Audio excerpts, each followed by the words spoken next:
ఈ దినం దేవుని వాగ్దానం పరిశుద్ధ గ్రంథంలో నుండి రోమీలకు రాసిన పత్రిక 8వ అధ్యాయము 12 నుండి ప్రారంభం.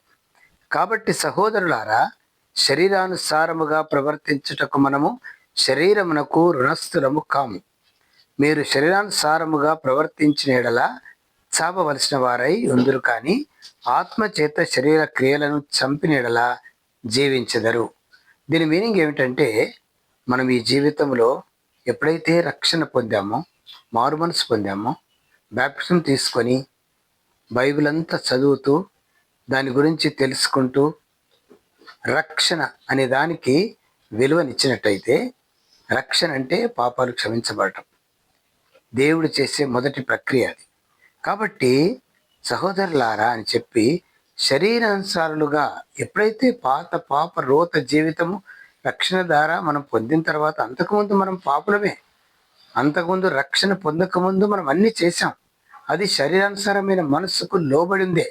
కానీ ఇప్పుడు రక్షణ పొందాం, మారు మనసు పొందాం, పాప రోగాలన్నీ కూడా నీటి బాప్తిసం ద్వారా వాటిని మనము సమాధి చేసేసాం.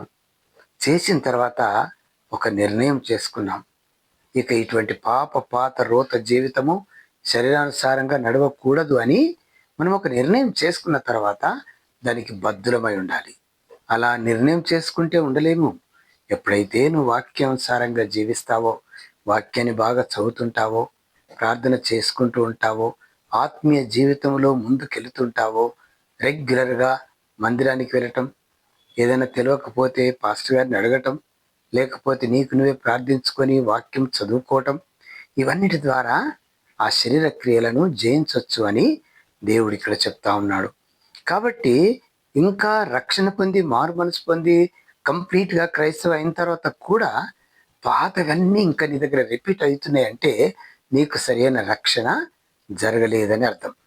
ఇంకా పాతవి కొన్ని ఆపరేట్ అవుతున్నాయి నీ జీవితంలో అంటే మరి ఒక్కసారి నువ్వు ప్రక్షాళన చేసుకొని ప్రభు పాదాలు పట్టుకొని పరిశుద్ధాత్మ దేవుణ్ణి అడిగి వాటి కొరకు ప్రార్థించుకున్నప్పుడు పరిశుద్ధాత్మ దేవుడు వాటిని సరిచేస్తాడు. వాక్యం ఎక్కువగా చదువుకోవటం ద్వారా శరీరానుసారమైన మనసు ఏంటి, ఆత్మానుసారమైన మనసు ఏంటి అనేది మనకు తెలిసిపోతుంది. కాబట్టి మనము ప్రతి అవయవాల ద్వారా చేసే ప్రక్రియలో పరిశుద్ధాత్మ దేవుడు కలుగజేసుకొని ఆయన మీలో ఉండును, మీతో ఉండునని కూడా వాక్యం సెలవిస్తుంది. ఎప్పుడైతే మనం ఒప్పుకొని విడిచిపెడతామో, ఎప్పుడైతే అటువంటి వాటన్నిటిని మర్చిపోవడానికి మనం ప్రయత్నం చేస్తూ ఉంటామో, అప్పుడే పరిశుద్ధాత్మ దేవుడు కూడా మనకు సహాయం చేస్తూ ఉంటాడు. కాబట్టి శరీరానుసారంగా ఇంకా నువ్వు ప్రవర్తిస్తున్నావు అని అంటే నీ లోపల నువ్వు పరిశుద్ధాత్మ దేవుణ్ణి ఆహ్వానిస్తలేవని అర్థం. నువ్వు ఆహ్వానిస్తే ఆయన వచ్చి కొన్ని నీకు జ్ఞాపకం చేస్తూ ఉంటాడు.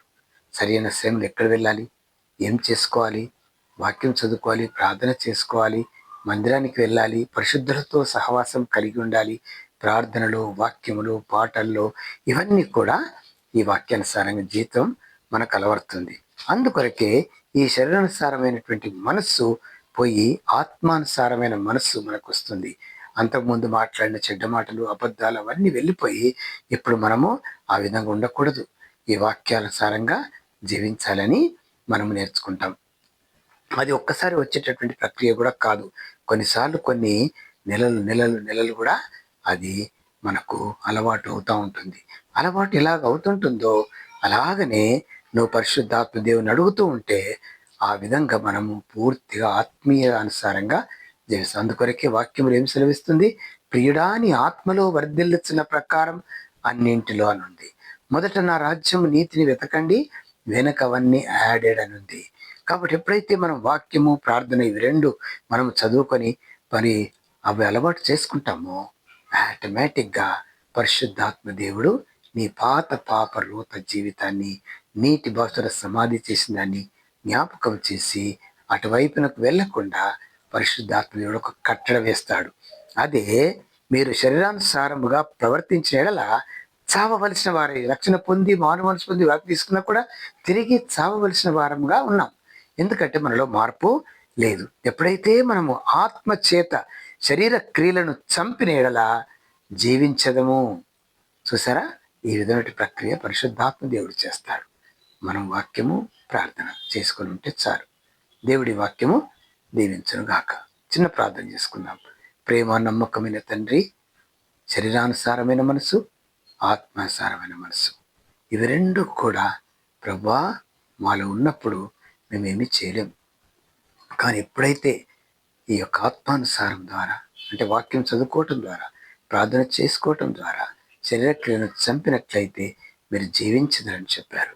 కాబట్టి జీవించడం అంటే కడవరకు, మరణం వరకు నమ్మకంగా ఉంటే మమ్మల్ని మీరు యాక్సెప్ట్ చేస్తారు. అట్టి కృపలోనికి మమ్మల్ని నడిపించమని యేసు నామములో ప్రార్థించి వేడుకొనుచున్నాము తండ్రి. ఆమేన్.